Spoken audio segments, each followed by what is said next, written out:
Why is pleasure, play, and power important to public health? I'm here with Veronica Urquilla. Did I say that? Urquilla? I got it right? And Andrea Augustine. Um, and Veronica is from sexisdc.org. And you're talking at the Woodhull Sexual Freedom Summit in a couple months on pleasure, play, and power and public health. There's a lot of P's. I'm stuttering today. I apologize. And I'm really curious, like, what does that mean? Like, why are those important for public health? Well, why are you giving this talk? Well, I think for us, we work for DC Health, for the Department of Public Health in the district.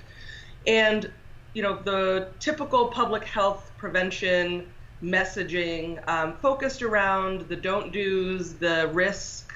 And in sexual health, that's really, it's not the best way to go. At least for our perspective, we really wanted to talk about, obviously there are risks, obviously we do have concerns, but we wanted to be really real about what sex is. Look at that, sex is. I love that. Well, the pleasure piece and the why people have sex and how people have sex and the different ways, and to be judgment free. And in talking to both young people and older people, realized that we really needed to shift our messaging and incorporate that. And that was a natural place for us and our team that we work with at DC Health. But we came from that originally, but really starting to infuse it into the work. And we thankfully didn't get much pushback when we said, this is really where we want to go. Yeah. Yeah. I think also too, despite people's knowledge of the risks, people are still having sex. I mean, that knowing about HIV or pregnancy or STIs, pregnancy too, because it is a sexually transmitted condition. It definitely is. Typically, always. Yeah, but those things don't really deter people from having sex per se. There's so much more involved in decision when one makes a decision whether or not to have sex. And so, we really wanted to address some of the broader factors that drive sexual decision making. And then the other piece too is when in our work with youth in particular, we kind of felt like the negative or sex negative and risk reduction focused messaging was kind of unfair, because it also just didn't acknowledge that it's part of youth healthy sexual development, experimentation and exploring. And they might enjoy it. And that's okay. And that's okay. And it really kind of invalidated those experiences. And we're driving youth away from us. And so we really wanted to be thoughtful about what I keep stumbling over that youth sexual health development. And really be supportive of it. If when thinking about youth transition to adulthood, we would like them to become adults who have positive sexual health outcomes, and that starts from an early age. And they enjoy it. Yeah.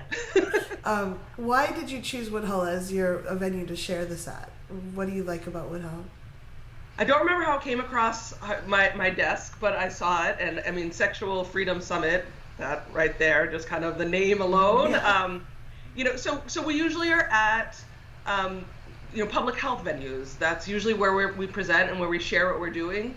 And we want to make sure that we're able to share, learn, but also able to share with folks like what a Department of Public Health can do if they use a little imagination and really work with their community and think about how to push the boundaries. We know what we do isn't going to work, and that really probably doesn't work in the same way in a really conservative town. But what are the pieces that you can do, and how do you partner with? We do a lot of partnering with radio stations and people who do sexual health work in the community in different ways, and kind of pop-up shops, and how do you partner so maybe you don't have to take all the heat, but the work is getting done. And so that was why for us it seemed like a great place to kind of reach some of those people who could approach a Department of Public Health and say, I could do some of this with your help, but I could be the one doing it. So how to be creative. And I also thought the fact that Woodhull was really focusing intentionally on communities of color this year, that definitely spoke to us. I mean, we're DC, it's Chocolate City. A lot of our work is with Black and brown youth and adults as well. So that was really an important piece, like as the shift was coming and that was becoming a priority, to be there and to share what we're doing, and also to learn from folks who are doing some of the work we want to do or incorporate into what we do. I think the other piece that I would add to that is, I don't know if you're familiar, but if you ever do get a chance to see our PrEP commercial that we recently released, it's very risque, tongue-in-cheek. Nice. It's edgy, but it gets the message. We'll be showing it, actually. We'll so. be Oh, great. it, I look forward to it. That at the end of the commercial, it has like DC Health logo and what have you. And every time I've shared it with someone, their reaction is always, wow, that's from the Department of Health. And I say, well, why can't we be seen that way? Why do we have to be seen as these square, gray rigid, suits and just and HIV and STIs? Nobody's having sex. I mean, it struck me as the perception that the public has around certain institutions and the kind of messaging or expectations that the institution has of the people that it serves. And I hope that our approach allows the people that we serve to really see us as partners in their sexual health, in terms of just we want you to have good sex and safe sex because it'll keep you healthy. Yeah. And that's for us. You know what I'm saying? So I just really want to, as Veronica said, set the example. Like, this is what government can do, and this is what who we can be if we just try to be a little bit more creative. I love it. Thank you both so much for the work you're doing out there. It's so exciting to know this is happening. So.